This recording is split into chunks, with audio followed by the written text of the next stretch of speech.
Tailgate Brereton, and this is the Real Spiel. How are you? Everyone on a Friday, sunny Friday in Toronto. As usual, heading to my gig.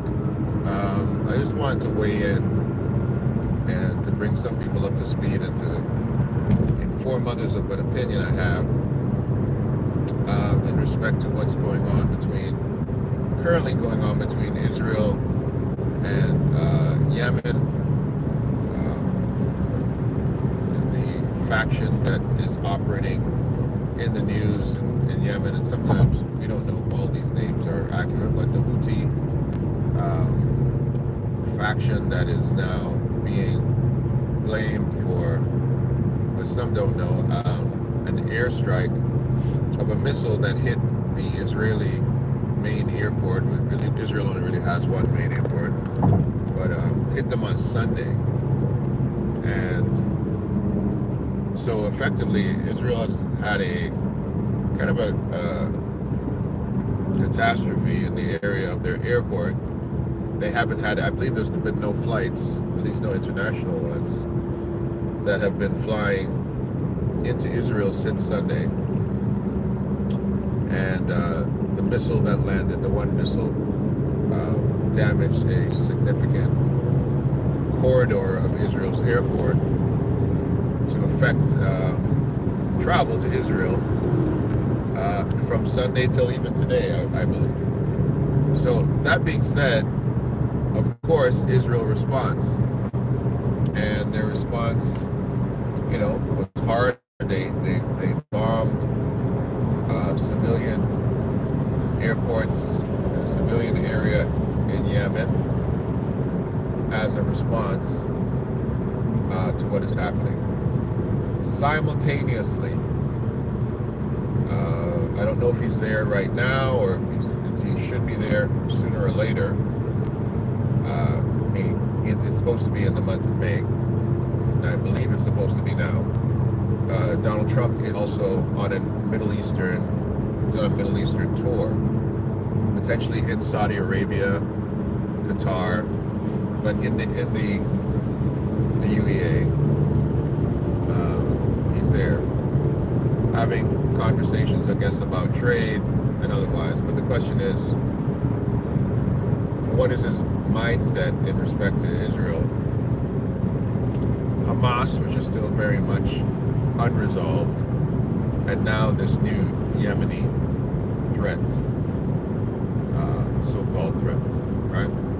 So let me break some things down, in my opinion. Again, I'm not as intimate in the area of others who are there, but I like to look at everything and weigh in on things that I see.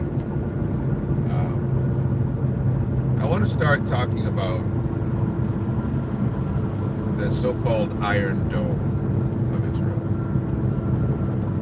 And this Iron Dome, for those who don't know what it is basically an anti-missile military defense that Israel has, that is supposed to be 95% accurate. And effectively, it can shoot down hundreds of missiles, like hundreds of them. And it protects Israel from attack. Thank goodness, because Israel, from what we know historically, has enemies all around him. And there's been plenty of attacks. October 7th is one of those occasions. But apparently, this is my thing, sometimes it's 95, and I don't even know if 95 is accurate. I think it's even more. Sometimes this thing doesn't work, interestingly enough. And when it doesn't work and these missiles land, Israel now is empowered, of course, to launch hell at the folks they say sent the missiles, which they have. You see that what's taking place in Palestine. There is no more region called Palestine. Palestine doesn't exist anymore. Now, Israel is looking to advance the war in, I don't like to call it the so-called Middle East, but advance the war over the sovereignty of their land and in respect to their enemies. That includes Hamas. That definitely includes Yemen, who they say is basically a proxy of Iran, and it definitely includes Iran. Israel cannot do that without American help, right? They need the weaponry that their only major ally in the world creates better than everybody. The best resource, the best thing America does is create weapons.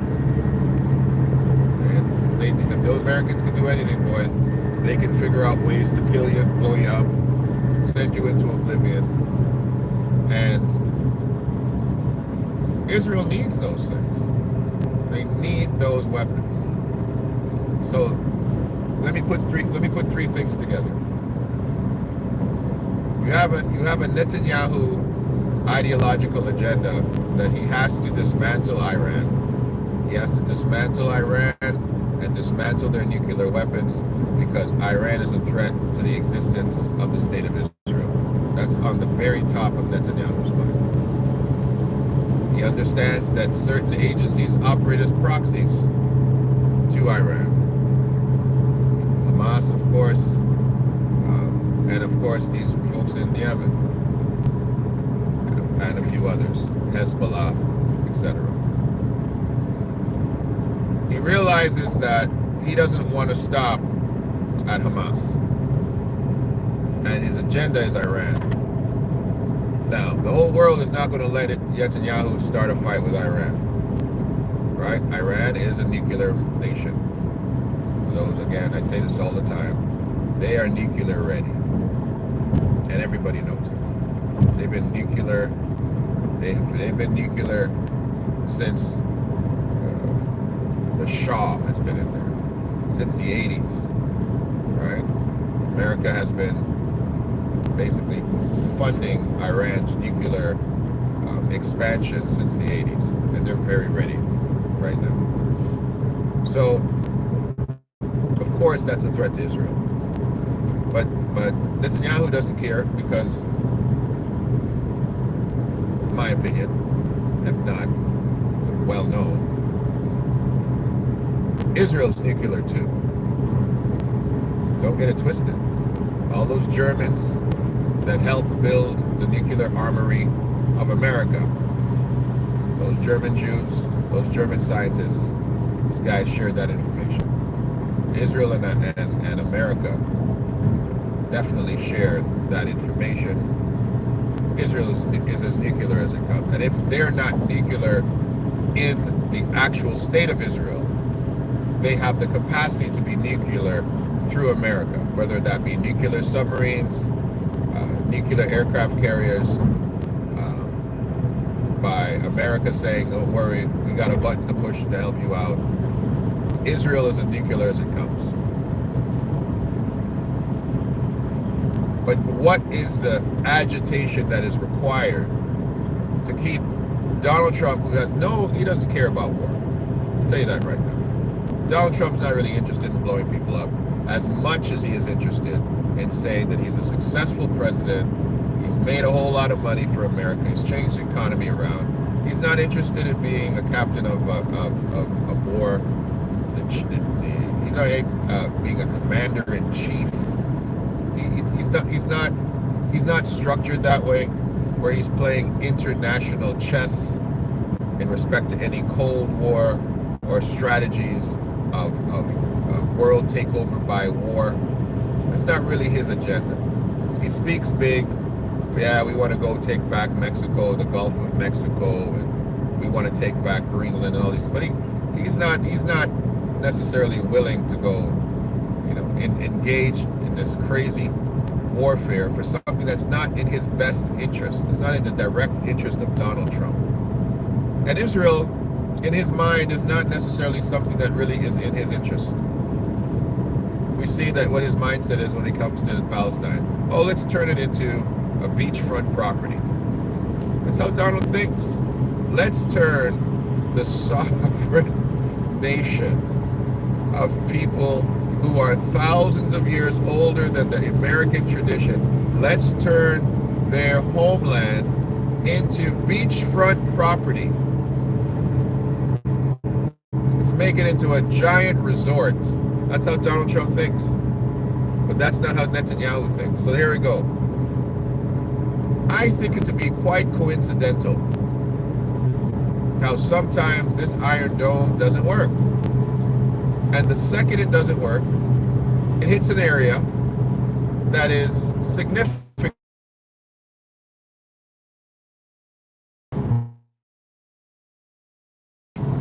And then Israel says, you've given us license and blow you away.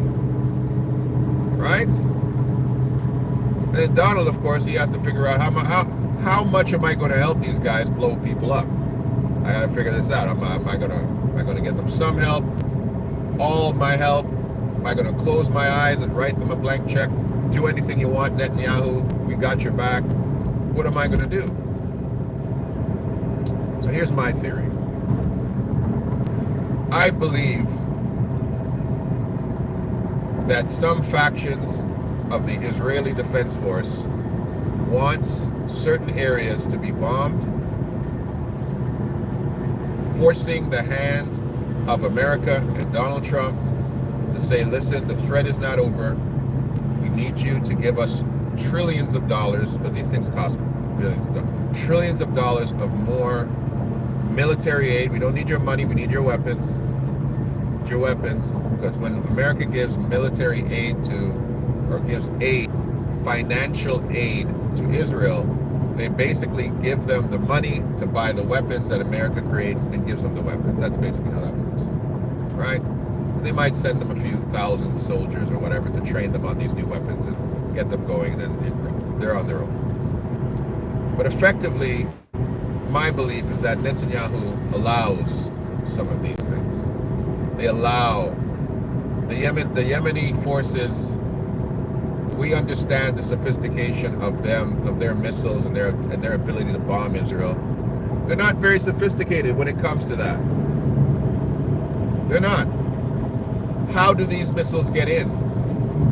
Now it says, oh, it's got a 95%. The Iron Dome has a 95%, efficiency. But some things can get in. Every now and then, some things can possibly get in. If that was true, we see a lot more things getting in very sensitive areas. I believe certain things are allowed to get in. Certain missiles are allowed to land. Certain casualties of war are allowed to take place. And then Israel gets up and says, now it's our turn. Here we come for you. We want to come for you anyway. So here we go. Not sure what the Houthi reasoning is for their recent bombing. Not sure if it's still something that's related to Hamas. Fine. Not sure. But we know that when Israel responds, it's because they say, hey, look what they've done. We're not sitting for this. We're not taking this. We're not allowing it. We will destroy our enemies. We will make sure they cannot respond. And it's a very heavy-handed response. It's not a joke. They come, and to be honest with you, I don't blame anybody. You come at me with a knife, I'm going to cut off both of your hands. So you will never even think to come at me with a knife again. I'm not going to take the knife away and put you in handcuffs. I'm going to cut off both of your hands. So the next time you come at me, you better use your feet, because those two hands that you came at me with a knife will never be carrying a knife again. Never. So I understand that. I'm not a kind of guy that says, oh, they only bombed you once, you shouldn't bomb them twice. I'm not that guy. I don't agree with that. Somebody comes to you, they're bombing areas. I don't care if they haven't even killed anybody. if you bomb me, that means you had an intention. If you show up to my house with a gun in your car, I'm gonna blow you up because you showed up to my house. I don't care. Well, I didn't pull the gun. You got a gun in your car and you came to my house. That's all I need. That's all I need. You came with the smoke. Oh, I'm gonna give you fire and the smoke. I understand that, but I don't think that's necessarily what's going on with Israel. I think Israel is saying we have to find a way to get this man's attention. We don't want him in Saudi Arabia just making deals about oil, trade, AI, all these other things that he's going to be talking about. Donald Trump's going to come out of the Middle East, his Middle East tour with wins, because Donald's like these my kids I got here, that every time they lose a basketball game or every time they lose a fight, they're like, oh, I didn't lose, I won. No, you got your butt kicked. No, that's not true. I won. No, you got your butt kicked, bro. Yeah, we were keeping score, but you got your butt kicked. Donald doesn't see life like that. Donald has never lost a fight in his life, in his mind. He's never lost a fight in his life. So he's definitely leaving Saudi Arabia, Qatar, he's leaving the Emirates with a win. And I believe very clearly that he doesn't just that Netanyahu doesn't want him just to go in there, sit around all that Saudi gold and Saudi oil and all those brothers and I know, Donald, that's his area. He's sitting in there like, wow, this is living. Look at this. I want this. Donald wants to be a sultan. He wants to be a king. He wants to be these guys. He really desperately, badly wants to be these guys. Right? And he has no real use for war. Not that. A man who likes leisure, who likes to lay in the lap of luxury. He don't have time for you blowing up stuff. You don't have time for that conversation about, hey, listen, we want to go in there and blow up Yemen. Why do we need to blow them up? Can't we have a conversation with them? Can we talk to them? Tell the Houthis to come see me. We'll have a conversation. We'll sit down. We'll go out. We'll play some golf, and everything will be fine. That's Donald's mind. Netanyahu is a lot wiser than that. Netanyahu's like, these guys want to kill you. They don't like you. In fact, if they could bomb Air Force One as you fly over there, they absolutely will. Like, that's another thing on my head too. As Donald is going to the Middle East, in the midst of all this, I wonder how many people are sitting around saying, he's going to be in a plane, right? Yeah, we do. What do you think? You think we should? It's dicey. It's dicey. But we can, we can blow that sucker out of the sky. Let's leave that one alone. I can see brothers in the Middle East getting excited, saying he's going to be up there. I really wonder what Air Force One travels with. Like they must travel with so many fighter jets around Air Force One. Like Air Force One don't just get up there in the sky and wave a flag and fly in there. I would love to know, and I'm gonna check that out. You guys can tell me how many fighter jets. Does an entire squadron of fighter jets escort the President of the United States when he goes to the Middle East? Like, how many come with him? I'm very interested to know, like, what that must look like. When this guy flies across the great oceans of the world and into these areas. I want to know what that. I mean, how many airports do they have to clear out for all these guys to land? And of course, they're not leaving. They are coming in. They're like dropping in and hanging out, saying, listen, we might have to fight our way out of here in case something happens in your crazy country. Think about this. Loving to bring him up. And big ups and salutations to Dr. David Israel, my Hebrew mentor,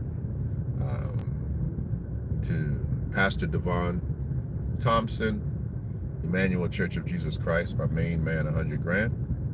Faith Temple Apostolic International Ministry, Bishop Jerry McCullough, Bishop Reginald Washington, Bishop Melvin Cross, Sr., and to Emmanuel Church of Jesus Christ and all of our clergy. God bless everybody. And to all the Cyclopses in the building. Those are my members, those are my members. Come on, become a Cyclops in the building.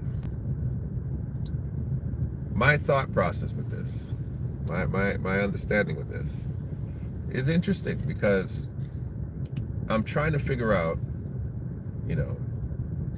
when Donald lands over there, how many fighters and how many people are really sitting there waiting to make sure this man is secured. And to mention, I can't leave out our leader, Ashriel Moore. Power to the people, my brother. And Abraham Traoré, the president. The president. When Abraham Traoré travels, boy, there must be a whole lot of folks around him. There must be a whole lot of folks. When that brother moves, because that's enemy number one in the world.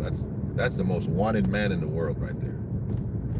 He must have his bodyguards must be insane. So if Abraham Traoré, the president, when he moves, imagine this little fella here in America, right? This governor of the 50 states, most of them aren't even theirs.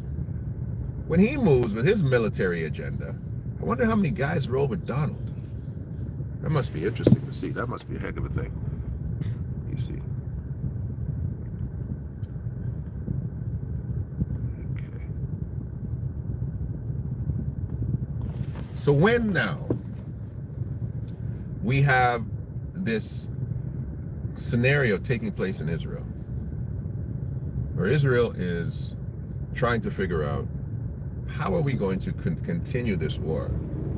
I have a question. My question is, are they letting some of these missiles land? Are they letting some of them land? They're not, in areas that are supposedly inconsequential, even though this is a pretty serious area for that missile, right? When you're going to tie up your airports for a few days, that's billions of dollars that you're affecting your economy when things cannot land. That's billions, probably billions a day. When you are not allowing anything to land or take off from Israel, that's a lot of money that's costing your economy. Things like a major highway being closed down for an accident, that's costing millions of dollars an hour for the lack of things to being able to move. So an airport must be worse, right? So, but still, why doesn't this Iron Dome work? Sometimes it works, sometimes it doesn't work. Why is it that, knowing that Trump is heading to the Middle East, that Yemen's missiles land in a critical area, right? I really believe that some of these things are not accidental. And when you go back and look at October 7th, a lot of people have said, how is it that the Iron Dome didn't work? And a lot of scrutiny has been put on the administration of Netanyahu as to why is not this Iron Dome, what is going on with Israel Defense Force when it comes to these potential missiles, these random missiles? Before, when Yemen launches a missile, they know exactly when that thing launches. They can shoot that thing down well in advance. How did this one sneak in under the radar, if you will? And my opinion is they let it land. They let it land to refocus Donald, to refocus American support in the extending of the military agenda of Netanyahu, of pushing through to expand the war into Palestine, to expand the war on Hamas, and to expand the war on all of the enemies of Israel. Yemen, a small hiccup. They decimated those guys in 15 seconds. But really, the war, and I've said this right from the beginning, the target is Iran. And until Israel has no enemies surrounding them, because they have enemies surrounding them, let's just be honest, they're not going to rest. Those that think like Netanyahu are not going to rest until all these guys are powerless like I said, you lift your hand against me, you ain't gonna lift it again. You're gonna be lifting the nub. I get it. I understand. That's where I come from. I'm a military guy. I'm a police guy. You know, you don't. A guy pulls a knife. You pull a gun. It's very simple. It's not. We're not having a knife fight, baby. You brought a knife to a gunfight. I get it. I understand that. That's fine. If a nation like Israel, who is a very sophisticated nation when it comes to their defense, if people are stupid enough to attack them, stupid enough to take hostages, stupid enough to jeopardize their sovereignty, hey, respond with power. And I say that for Israel, and I say that 100 times more for Africa. 100 times more. Traore should have already launched a missile at France, right downtown. He should have launched 1,000 missiles at them if he could. He should have called Putin and said, listen, these guys tried to kill me too many times. Let's send some killers to shake up their world. Absolutely. You come to kill me, there's no ifs, ands, or buts about it. But that's how men, that's the way of men. Those are the ways of men, right? Those are the ways of men, right? I'm a man of peace now. I'm a man of the cloth. I'm not sending an army of people for you. I'm sending Yahweh for you. You know, Lord, wake him up in his sleep. Let him know. Send me into his dreams so I can stand in his face and let him know that there's nowhere he can hide from me. I'm like that. I want to work like that. I don't necessarily need to control an army of men, because those are the ways of men. But the ways of men are the ways of men. And if you come to attack a sovereign nation that can defend itself, you know, Yemen, the Houthis, and I understand the reasoning behind it. Trust me. You know, the two-state ideal for the Palestinian forces, the Palestinian people rather, this two-state idea is gone, for now at least. And the people of Palestine have lost their nation. They have lost their nation, and it is terrible that they have lost their nation.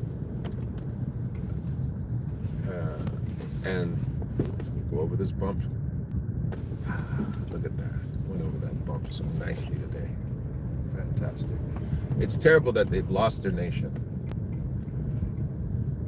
The current regime, the current forces, and the current world mentality is that Palestine will never recover. There is nothing there to recover. It will take 100 years to rebuild Palestine. And that was the intent. The intent is to devastate the region so badly that there is no chance. Okay, where are you going? That there is no chance of rebuilding. That was the agenda. If you didn't know it, that was the agenda from the beginning. Oh, these children want to die. Oh. There's no chance of rebuilding a nation on the rubble that was left behind.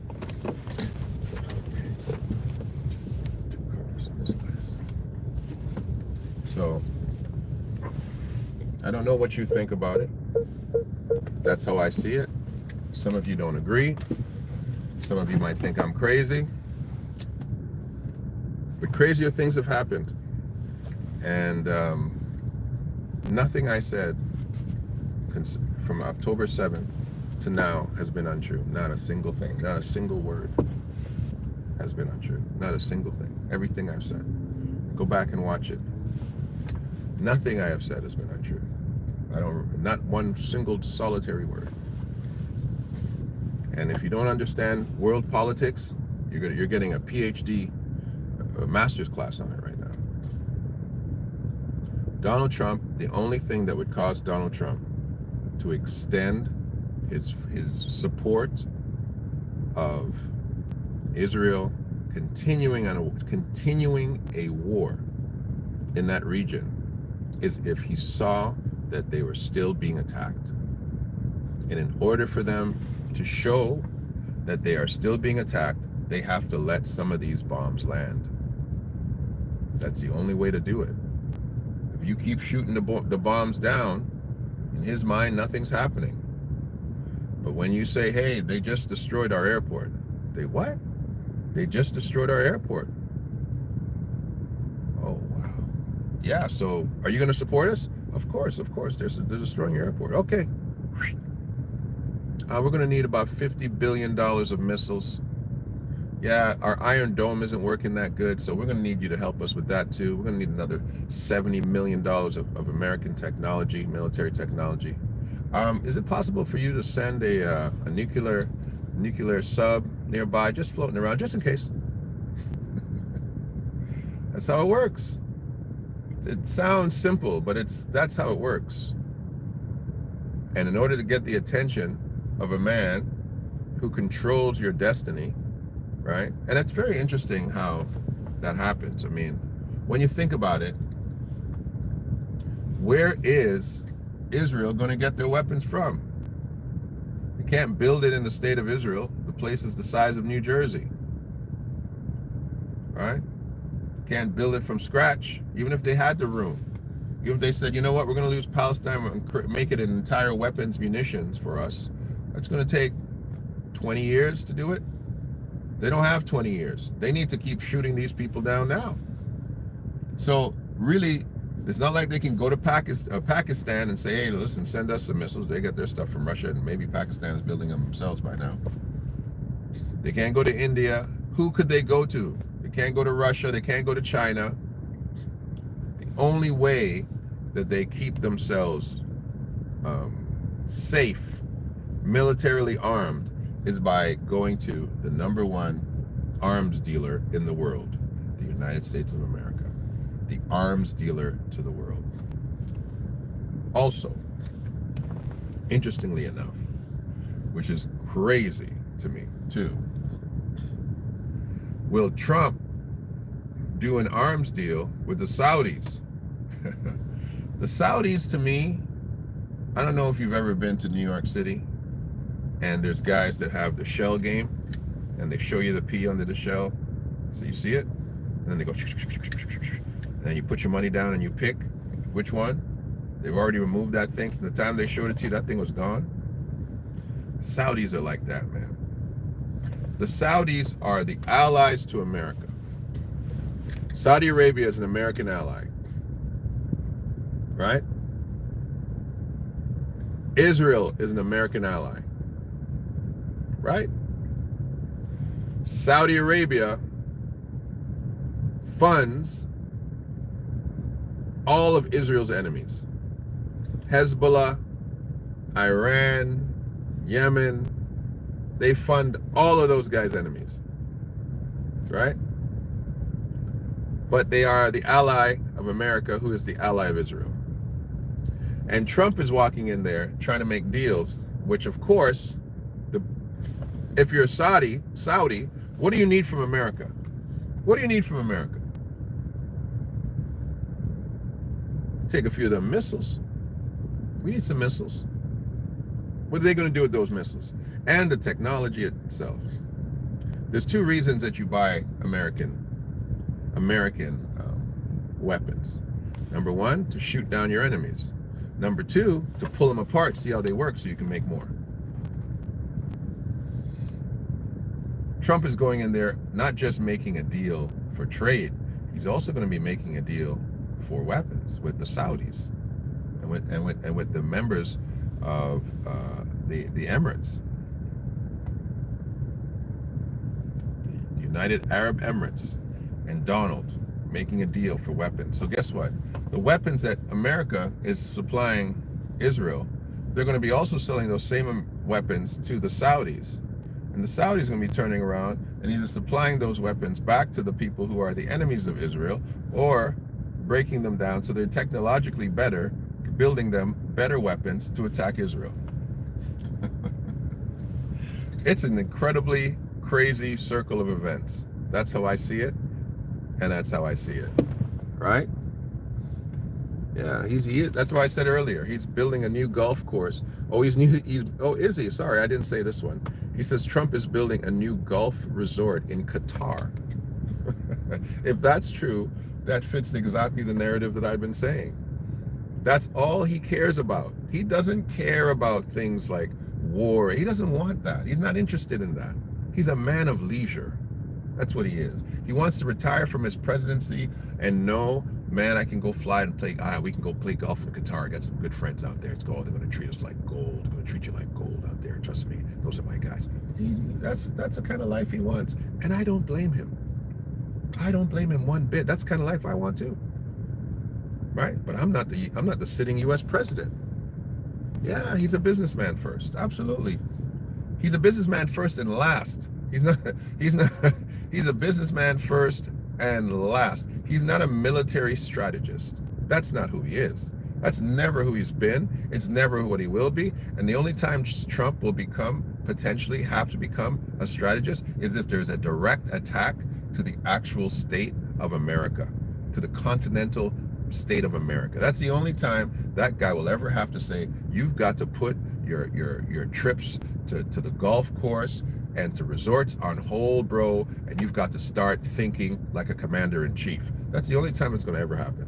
And then it still won't be him. It'll be some general saying, you weren't elected for this. We got it from here. That's what's going to happen to him. So, black truckers for Trump. We love our great president. Interestingly.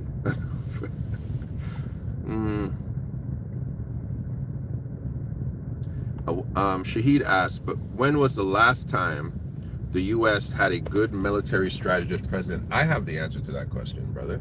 The last time, the very last time, was Obama. It was Obama. And before him, it was Bush 1, not Bush 2, Bush 1. Obama was a military strategist. Remember all the people Obama killed? You go check and see all the terrorists Obama went in there and killed. Obama had the Middle East on lock. All right? Your best military strategist of recent time is Obama. Before him, it was Bush 1. Bush 1 set up Saddam Hussein. Yep, Bush 1. Bush 1 was, I believe Bush 1 was a CIA man. Correct me if I'm wrong. Bush 1, not Bush 2. Bush 2 was a dummy. He's a drunk. Bush 1, though, that guy was a military strategist, and so was Obama, in my opinion. Go check how many people Obama killed. How many people Obama went and got and found and said, oh, yeah, we know where they are. I'm going to go get them. Who? Saddam Hussein? You don't have, not Saddam Hussein. Osama bin Laden? Well, we're going to pick him up. Obama was not to be played with. Obama was a military strategist. Absolutely. I will argue that point. Obama went and killed a bunch of folk. Who killed Gaddafi? Who killed Gaddafi? Obama. Don't play with Obama. Obama knew what he was doing. Right? Obama killed Gaddafi. Obama killed Osama bin Laden. And Obama knew why he was killing him. Gaddafi's running around here talking about destabilizing the economies of the world. Obama said, oh, we ain't going to have that. We ain't going to have that whatsoever. Oh, gold reserve, a gold standard in Africa? Kill him. Kill him right away. Obama wasn't playing. Yeah. No tax on tips. Thanks, Trump. No tax on tips. Listen, Americans, you guys make me laugh, because do I have time for you? Oh shoot, I gotta go inside. You guys make me laugh because you are so focused on what is immediately happening to you. You have no picture of the greater world, what's happening outside of you, right? No tips on no taxes on tips. That's it. You don't ever have to pay tax on your doggone tips. You don't have to. How do they know? Anyways, I don't have time. God bless you. This is Del K. Brereton. This is The Real Spiel. And we just hope that some of these things, that Yahweh corrects them. But there's crazy things happening in the Middle East. Donald Trump in the Middle East, coming out of the Middle East. I'm telling you what he's going to say, right? Listen, like I said, I don't miss. I'm William Tell. Okay, I don't miss. He's going to come out of the Middle East and say, we had amazing trades there. We made trillions of dollars. big things are happening. Oh, it's amazing. We did great for America. We did great for them. That's what he's coming out of, right?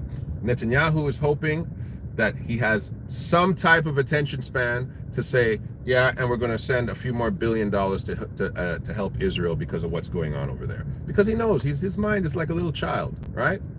He knows. But this particular one attack, there's probably going to need something else to catch him up again. And Netanyahu is going to have to make a decision to allow these people to bomb him somewhere again for Trump to catch their attention. And so for him to fund another 3 or 4 years of war. Watch and see. All right? Take it easy, and we'll talk to you soon.